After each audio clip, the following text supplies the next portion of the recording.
Hi, I am Saurabh. मैं software engineer जो पिछले 3 सालों से दिल्ली एनसीआर में काम कर रहा हूँ। नाउ मैं स्विच करना चाहता हूँ, तो क्या मुझे बेंगलुरु जाना चाहिए, हैदराबाद या फिर पुणे? लेकिन हाल ही में सुनने को आया कि Bengaluru is a nice anymore. इन शब्दों ने लिटरली रेडिट पर डिबेट छेड़ दी जो वायरल चला गया और सिटीजन अपना अपना एक्सपीरियंस शेयर करने लग गए कि Hyderabad is next Bengaluru, Bengaluru is always king. चलो हम इस टेबल से पता लगाते हैं कि किस एरिया में किसकी पकड़ ज्यादा है, मतलब हु इज द विनर। एक बात मैं आपको बता दूं, स्टार्टिंग में जो मैंने नेम सौरभ लिया है वो पर्सन का रियल नेम नहीं है। चलो अब हम वीडियो को स्टार्ट करते हैं। जब बेंगलुरु को सिलिकॉन वैली ऑफ इंडिया का टाइटल मिला है तो हैदराबाद भी पीछे नहीं है। इन्हें next silicon valley of India कहते हैं। हम कहने पे बिलीव नहीं करते, ऐसा करते इकोनॉमिकली नंबर से देखते हैं रियलिटी के कितने आसपास है।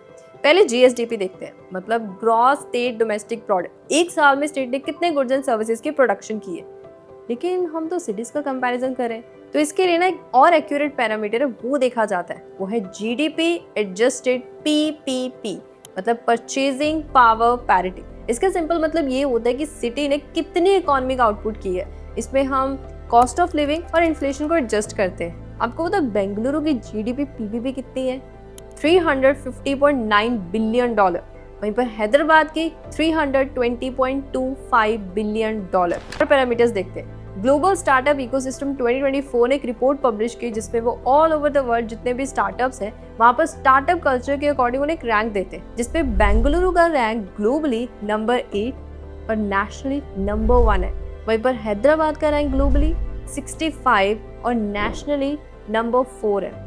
सिटी वाइज ट्रेंड भी अगर आप देखोगे तो बेंगलुरु ने 2024 में 7 टाइम्स ज़्यादा फंड रेज किए, वहीं पर 2025 में 5 टाइम्स ज़्यादा। तो इसलिए अभी इन पिक्चर्स को देखकर तो क्लियर हो रहा है कि हैदराबाद और बेंगलुरु में अभी भी काफी ज्यादा गैप है। Number second, IT employment. IT sector जो भारत की जीडीपी में 7.5% कंट्रीब्यूट कर रहा था, अब गवर्नमेंट का टारगेट है कि 10% कंट्रीब्यूट करेगा। एक्सपोर्ट का नंबर जो कि आईटी सेक्टर के लिए $126 बिलियन था, अब बढ़कर हो चुका है $205 बिलियन, जिसमें इकलौता बेंगलुरु पता है 43% कंट्रीब्यूट करता है। वहीं पर हैदराबाद जो कि कैपिटल है तेलंगाना का, वो 16% कंट्रीब्यूट करता है। लेकिन इससे कितनी आईटी जॉब्स क्रिएट हुई हैं वो नंबर कुछ अलग ही कहानी बता रहा है, क्योंकि हैदराबाद ने 2023 में 4000 ज्यादा जॉब्स क्रिएट किए हैं बेंगलुरु से। हैदराबाद में जॉब सीकर्स का जो इंटरेस्ट है वो 161% बढ़ा है, वहीं पर बेंगलुरु में सिर्फ 80%। जॉब पोस्टिंग हैदराबाद में 41% बढ़ी है, वहीं पर बेंगलुरु में पता कितनी है? 24%। ऑफिस स्पेस ऑब्जॉर्प्शन, मतलब कि कितने एवरेज ऑफिसेज रेंट पर चढ़ रहे हैं, उसमें हैदराबाद ने सिर्फ बेंगलुरु को नहीं बल्कि मुंबई पुणे को भी पीछे छोड़ दिया, क्योंकि हैदराबाद का office space absorption 70,000 square feet का है, वहीं पर बेंगलुरु का 55,726 स्क्वायर फीट, मुंबई का 40,150 स्क्वायर फीट और दिल्ली एनसीआर का 40,025 स्क्वायर फीट है। एज एन इंडियन ये हमारे काफ़ी प्राउड की बात है कि भारत धीरे धीरे करके ग्लोबल कैपेबिलिटी सेंटर का पावर हाउस बनता जा रहा है। ये वो सेंटर्स होते हैं जो कि मल्टीनेशनल कंपनीज ओपन करती हैं ताकि वो वहाँ पर रिसर्च एंड डेवलपमेंट कर सकें, टेक्नोलॉजी इनोवेशन कर सकें, जिससे अल्टीमेटली उनका ही बिजनेस ग्रो हो। अब हर एक स्टेट और हर एक सिटी चाहती है कि ग्लोबल कैपेबिलिटी सेंटर्स उन्हीं के ही स्टेट और सिटी में ओपन हो। इसलिए हैदराबाद और बेंगलुरु के बीच में ग्लोबल कैपेबिलिटी सेंटर के लिए ना काफी बड़ी रेस लगती है, क्योंकि 2023 में हैदराबाद ने सबसे ज्यादा ग्लोबल कैपेबिलिटी सेंटर्स अट्रैक्ट किए थे, लेकिन 2024 में बेंगलुरु के पास 29% ग्लोबल कैपेबिलिटी सेंटर्स थे, वहीं पर हैदराबाद के पास सिर्फ 12%। तो इससे ये चीज तो दिख रही है कि हैदराबाद धीरे धीरे करके ग्रो कर रहा है बेंगलुरु की तरह, लेकिन दोनों के बीच में गैप काफी बड़ा है। बहुत लोगों के मन में सवाल होगा कि इंफ्रास्ट्रक्चर से बिजनेस एनवायरनमेंट इतना कितना क्यों बदल जाता है, तो आपको ये 3 पॉइंट्स ध्यान से सुनने की जरूरत है। Number 1, business infrastructure. तो बिजनेस एनवायरनमेंट की वजह से ना हैदराबाद में स्टार्टअप्स का नंबर पता है 200 से 7,500 बढ़ा, जिसका पहला कारण है टी हब, जो कि तेलंगाना की गवर्नमेंट ने 3 इंस्टीट्यूट्स के साथ पार्टनरशिप करके ना इंक्यूबेटर शुरू किया, जहाँ पर स्टार्टअप्स, इन्वेस्टर्स और मेंटर्स होते हैं। स्टार्टअप्स फंड रेज करते हैं, इन्वेस्टर इन्वेस्ट करते हैं, अपना एक्सपीरियंस शेयर करते हैं और साथ में कई सारे प्रोग्राम्स लेकर आते हैं ताकि स्टार्टअप्स ग्रो कर सके। जैसे कि एक प्रोग्राम है टी एंजल। ये ना 100-डे गोल ओरिएंटेड प्रोग्राम है जो कि स्टार्टअप्स को अपना पहला फंड रेज करने में मदद करता है। इसके अलावा TSI पास एक सिंगल विंडो क्लियरेंस सिस्टम बनाया ताकि अगर स्टार्टअप्स को कोई स्कीम का फायदा लेना है, कोई डॉक्यूमेंट पेपर वर्क करना है तो एक सिंगल प्लेटफॉर्म पर कर सकते हैं। इनफैक्ट हैदराबाद में एक हाईटेक सिटी बनाई है, कई सारे एरियाज को कंबाइन करके एक टाउनशिप बना के, जिसे नाम दिया है सैबराबाद। अब आते हैं हम बेंगलुरु पर, जिसकी ग्रोथ की जर्नी इंडिपेंडेंस से काफी पहले की है।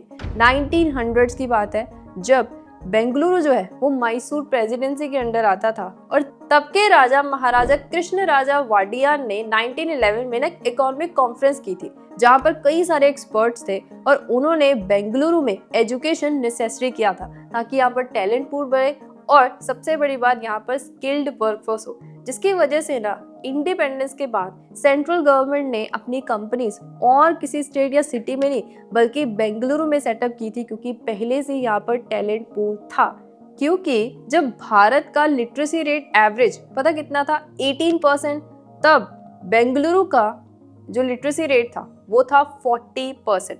सेकेंड रीजन है इन्फोसिस इफेक्ट। अब काफी लोग ये कहते हैं, आपको सुने होंगे कि यूएस की जो मल्टीनेशनल कंपनीज हैं वो भारत और चाइना को इसलिए चूज किया क्योंकि यहाँ पर चीप लेबर था, इसलिए यहाँ पर डेवलपमेंट आई। लेकिन कोई भी कंपनी तभी अपना मैन्युफैक्चरिंग प्लांट यहाँ पर सेटअप करेगी जब उनको लगेगा कि यहाँ पर स्किल्ड वर्कफोर्स है। इसीलिए सबसे पहले इन्फोसिस ने अपना हेडक्वार्टर बेंगलुरु में सेटअप किया था 1,60,000 स्क्वायर फीट की लैंड पर। फिर उसके बाद से पब्लिक और प्राइवेट कंपनीज यहाँ पर आनी शुरू हुई थी। तीसरा है पॉलिसीज। आपको पता है सबसे पहले बेंगलुरु में establishment of electronic city policy लाई गई थी। फिर 1980s में राजीव गांधी जी ने इम्पोर्ट एंड कस्टम ड्यूटी जितनी भी थी वो बिल्कुल खत्म कर दी और मिनिमम कर दी। साथ ही साथ गवर्नमेंट का कंट्रोल इलेक्ट्रॉनिक सेक्टर और टेक्सटाइल सेक्टर में बहुत कम कर दिया ताकि ये सेक्टर ग्रो कर सके। फिर तब से बेंगलुरु आईटी हब बनना शुरू हुआ और कई सारी पॉलिसीज जिनका बहुत बड़ा योगदान है वो आप स्क्रीन पर देख सकते हैं। Number second, connectivity. कनेक्टिविटी की जब भी बात आती है तो बेंगलुरु कुछ ज्यादा ही फेमस है अपने ट्रैफिक कंजेशन के लिए।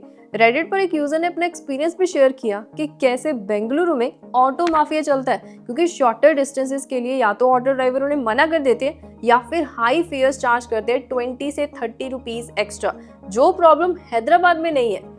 दूसरा, ये इसमें कोई शक नहीं है कि हैदराबाद और बेंगलुरु दोनों में अच्छी road connectivity, railway, metro, airport सब कुछ है, लेकिन दिक्कतें भी बहुत ज़्यादा है। जैसे बेंगलुरु में ट्रैफिक कंजेशन है जिसके लिए government ring road, satellite ring road और एलिवेटेड कॉरिडोर्स प्रोजेक्ट अनाउंस कर रही है। लेकिन दूसरी प्रॉब्लम आती है इनएडिक्वेट पब्लिक ट्रांसपोर्ट। यहाँ पर जैसे कि 6,000 बसेज है लेकिन पॉपुलेशन के अकॉर्डिंग 10,000 बसेस की जरूरत है। वहीं पर हैदराबाद में भी प्रॉब्लम्स कम नहीं है, वो भी धीरे धीरे करके ट्रैफिक बॉटलनेक बनता जा रहा है क्योंकि व्हीकल डेंसिटी पर किलोमीटर 10,000 की हो चुकी है। Number third, cost of living. ये एक ऐसा पैरामीटर है जिसकी वजह से कई सारी मल्टीनेशनल कंपनीज बेंगलुरु को छोड़कर हैदराबाद और दूसरी सिटीज में शिफ्ट कर रही है, क्योंकि ना हैदराबाद में जो ऑफिस रेंटल कॉस्ट है वो 25 से 30% कम है बेंगलुरु से। जैसे कि 2019 में बेंगलुरु में पर स्क्वायर फीट पर मंथ जो ऑफिस रेंट था वो था 74 रुपीज, जो कि बढ़कर हो गया 93 rupees per square feet per month. लेकिन हैदराबाद में पता कितना है,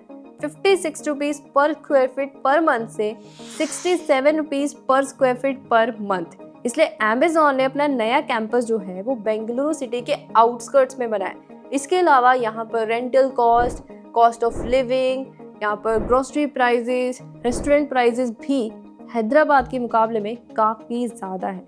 इसीलिए कई सारी कंपनीज जैसे कि अमेज़न ने अपना लार्जेस्ट कैंपस हैदराबाद के फाइनेंशियल डिस्ट्रिक्ट में सेटअप किया। गूगल ने 7.3 एकड़ की ज़मीन खरीदी है हैदराबाद में, जहां पर वो लार्जेस्ट कैंपस बनाएंगे। इसके अलावा मेटा, गूगल, एप्पल और कई सारी कंपनीज हैदराबाद में ऑपरेट करने लगी हैं। इसका कारण सिर्फ कॉस्ट ऑफ लिविंग ही नहीं है, यहाँ पर अच्छा टैलेंट पूल भी है। बताओ फिर कौन है विनर? इसमें हम कवर करेंगे 3 parameters. Number 1, health care. India today ने ना अपने सर्वे में बताया कि बेंगलुरु मेडिकल इंफ्रास्ट्रक्चर और हेल्थ केयर सर्विसेज में टॉप मेट्रोपॉलिटन सिटीज में से एक है। वहीं पर तेलंगाना के कैपिटल हैदराबाद के बारे में नीति आयोग ने अपनी रिपोर्ट में कहा कि यहाँ पर हेल्थ केयर इंफ्रास्ट्रक्चर में काफी ज्यादा इंप्रूवमेंट देखी गई है। एक नॉर्मल थंब रूल होता है कि हेल्थ केयर सर्विसेज में पर 1000 पर्सन हॉस्पिटल में कितने बेड्स अवेलेबल है, जिसमें से बेंगलुरु के पास है 3.6 बेड्स पर 1000 पर्सन और हैदराबाद के पास है 2.9 बेड्स पर 1000 पर्सन, जबकि भारत का नेशनल एवरेज गवर्नमेंट हॉस्पिटल्स के लिए 0.79 बेड्स है पर 1000 पर्सन। लेकिन दिक्कत ये है कि ये डेटा 2021 का, अभी रीसेंट का कोई भी डेटा अवेलेबल नहीं है। Number 2, crime rate. Observer research foundation ने रिसर्च करके पता लगाने की कोशिश की कि भारत के जितने भी टॉप मेट्रोपॉलिटन सिटीज हैं वहां पर एवरेज क्राइम रेट कितना है, तो उनका नंबर निकल कर आया 544, जिसमें से बेंगलुरु और हैदराबाद में काफी कम क्राइम रेट है। जैसे कि बेंगलुरु में निकला 337 और हैदराबाद में 266। अब अगर हम थोड़ा सा डीप डाउन जाकर ये पता लगाने की कोशिश की कि कहाँ पर क्राइम रेट ज़्यादा है, जैसे कि crime against women, crime against children, तो उसमें बेंगलुरु, दिल्ली और मुंबई के बाद नंबर 3 पर आता है, जिसमें सबसे ज़्यादा क्राइम अगेंस्ट चिल्ड्रन के केसेस रिपोर्ट किए गए। हैदराबाद में क्राइम रेट 41% बढ़ा है, जिसमें से बॉडीली क्राइम और प्रॉपर्टी अगेंस्ट क्राइम केसेस सबसे ज़्यादा रिपोर्ट हुए। इनफैक्ट बेंगलुरु में एक आर्टिकल ने पता लगाने की कोशिश करी कि बेंगलुरु कितनी सेफेस्ट सिटी है वर्किंग वुमेन के लिए, जिसमें से एक रिपोर्ट का तो कहना था ये काफ़ी सेफेस्ट है, लेकिन बेंगलुरु मिरर ब्यूरो के अकॉर्डिंग विमेन के अगेंस्ट हैरेसमेंट और अब्यूज के केसेस 9% से बढ़े। Number 3, education. NIRF national institutional research framework, जो मतलब भारत में जितने भी यूनिवर्सिटीज़ हैं वहाँ पर एजुकेशन कैसे है उस अकॉर्डिंग ना वो एक रैंकिंग देते हैं, जिसमें बेंगलुरु टॉप यूनिवर्सिटीज़ में से एक है और नंबर 1 पर आता है। वहीं पर हैदराबाद की यूनिवर्सिटी 17 रैंक पर आती है। अगर आप लिटरेसी रेट देखोगे तो बेंगलुरु में 2001 से 2011 तक लिटरेसी रेट 64% से 74% बढ़ा है और आज लिटरेसी रेट 87.67% बढ़ा है। वहीं पर हैदराबाद का डेटा काफ़ी ज़्यादा शॉकिंग है, क्योंकि वहाँ पर लिटरेसी रेट 2001 से 2011 तक 74% से 80% बढ़ा है और करंट पता कितना है, 82.96%। Gross enrolment ratio primary education के लिए स्टूडेंट्स की तेलंगाना में सबसे ज़्यादा हाईएस्ट है। वहीं पर बेंगलुरु में अगर आप देखोगे तो फीमेल में सबसे ज़्यादा ग्रॉस एनरोलमेंट रेशियो देखी गई है, मेल्स के कंपैरेटिव ओवरऑल 8% से ग्रोथ हुई है।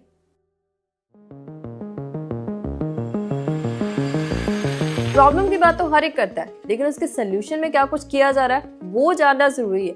फर्स्ट प्रॉब्लम है ड्रेनेज इशू। ये प्रॉब्लम ना दोनों ही सिटीज पे काफी ज्यादा कॉमन है, तो इसके सोल्यूशन के लिए बेंगलुरु की गवर्नमेंट बैनरघट्टा रोड और कोरमंगला, अगर मैंने गलत प्रोनाउंस किया है तो सॉरी, मुझे करेक्ट कर देना, तो वहां पर ना ड्रेन्स का जो शेप है वो रेक्टेंगुलर की बजाय सिलेंड्रिकल चूज करके वो फिक्स करवाई जा रही है, क्योंकि ये बात ना साइंटिफिकली प्रूवन है कि जो सिलेंड्रिकल शेप है उसमें पानी का फ्लो ज्यादा तेज होता है इन कंपैरिजन विद रेक्टेंगुलर। इसी के साथ साथ K100 storm water drain project की मदद से जो रेन वाटर का पानी है उसे चैनल्स के थ्रू पास करके ना उसकी वाटर क्वालिटी इंप्रूव की जा रही है। बात रही हैदराबाद की, तो हैदराबाद की म्युनिसिपल कॉर्पोरेशन जो एग्जिस्टिंग ड्रेन नेटवर्क है उसे एक्सपैंड कर रही है, जिसके लिए 3500 करोड़ स्पेंड किए जा रहे हैं। साथ ही साथ हैदराबाद में एक एजेंसी है, Hyderabad disaster response and assets protection agency, वो लेक्स के ना नियर बाय एरियाज को खरीद के वहां पर नेचुरल ड्रेनेज सिस्टम बिल्ड करी। एक और काफी इफेक्टिव सोल्यूशन है जो कि ना साउथ कोरिया में फॉलो होता है, जिसमें उन्होंने अपने ड्रेनेज सिस्टम में सेंसर्स और कैमरास लगाए हुए ताकि उन्हें पहले ही पता लग जाता है कि वाटर लेवल कितना है, कैसी वाटर की क्वालिटी है, कहाँ पर ब्लॉकेज है, ताकि वो पहले उसे ठीक कर दे। ऐसा ना हो कि जब बारिश हो फ्लडिंग सिचुएशन हो, ऐसा नहीं होता। आपको क्या लगता है कि ऐसा सेम सोल्यूशन लाइक सेंसर्स और कैमरास हैदराबाद और बेंगलुरु में भी यूज करने चाहिए? सेकेंड प्रॉब्लम है ग्राउंड वाटर डिप्लीशन। ये बात तो किसी से भी छुपी नहीं है कि धीरे धीरे करके सिर्फ बेंगलुरु और हैदराबाद ही नहीं, पंजाब, हरियाणा और कई सारी स्टेट्स में ग्राउंड वाटर डिप्लीट होता जा रहा है। पानी के कट लगने शुरू हो चुके हैं और हमें पानी बाहर से खरीदना पड़ता है। तो ज़रूरी है कि हम आज से ही ग्राउंड लेवल से स्टेप्स लेने शुरू करें। पहला स्टेप, काफ़ी कम लोगों को पता होगा कि 22 मार्च को वर्ल्ड वाटर डे सेलिब्रेट होता है। उस दिन ना मिनिस्ट्री ऑफ जल शक्ति ने grey water recycling water project announce किया, जिसमें उन्होंने कहा कि हम सब इंडिविजुअल को जो भी किचन, बाथिंग और लॉन्ड्री से पानी बचता है उसे रीयूज करें। जैसे कि किचन का पानी हम प्लांट्स को पानी देने के लिए यूज़ कर सकते हैं, जो लॉन्ड्री का पानी है वो हम टॉयलेट्स में फ्लशिंग के लिए यूज़ कर सकते हैं। कितने लोग करें? काफ़ी कम लोग होंगे। दूसरा सोल्यूशन है रेन वाटर हार्वेस्टिंग। अब जैसे कि पता है कि जून से लेकर सितंबर तक मॉनसून सीजन होगा, तो उसमें ये सोल्यूशन काफ़ी ज़्यादा इफेक्टिव है। हम क्या कर सकते हैं, हमारे रूफ टॉप पर पाइप्स लगा सकते हैं और जो हमारा ग्राउंड है वहाँ पर बोरहोल्स बना सकते हैं। अब जैसी बारिश होगी वो पानी पाइप्स के थ्रू ग्राउंड होल्स में जाएगा, तो इससे जितना पानी हम ग्राउंड वाटर से थ्रू निकाल रहे हैं वो हम दोबारा रिचार्ज कर सकते हैं। थर्ड प्रॉब्लम है अर्बन प्लानिंग। अर्बन प्लानिंग में ना मेजर प्रॉब्लम आती है कि जैसे जैसे पॉपुलेशन ग्रो करे, इनएडिक्वेट इंफ्रास्ट्रक्चर होता है, ट्रैफिक कंजेशन बढ़ता है। तो इसके सोल्यूशन के लिए हैदराबाद की गवर्नमेंट ने ना HCITI प्रोग्राम के थ्रू ट्रैफिक कंजेशन को कंट्रोल करने के लिए 38 प्रोजेक्ट अनाउंस किए हैं, जैसे कि tunnels, flyover, road under bridges. वहीं पर बेंगलुरु ने बेंगलुरु बिजनेस कॉरिडोर के थ्रू मेट्रो नेटवर्क एक्सपेंड करी है और बेंगलुरु सब अर्बन रेलवे सिस्टम की अनाउंसमेंट की गई है उसे डेवलप करने के लिए। और जो हाउस के प्राइस आजकल आसमान छू रहे हैं उसे कंट्रोल करने के लिए अफोर्डेबल हाउसिंग प्रोजेक्ट बनाए जा रहे हैं, जैसे कि HSR लेआउट। और भी कई सारी प्रॉब्लम है जैसे कि एयर पोल्यूशन, उसके सोल्यूशन में क्या कुछ किया जा रहा है मुझे कमेंट्स में बताना। अब आता है टाइम ये जानने का who is the winner. Winner है ऑब्वियसली बेंगलुरु, लेकिन इसका मतलब ये नहीं है कि हम हैदराबाद को डाउन दिखा रहे। हम चाहते हैं कि दोनों ही सिटीज और दोनों ही स्टेट्स ग्रो करें, क्योंकि अल्टीमेटली इससे हमारा भारत ही ग्रो होता है। तो आज इस वीडियो में इतना ही। सोर्सेज का लिंक आप सब लोगों को डिस्क्रिप्शन बॉक्स में मिल जाएगा। Till then thank you, bye bye.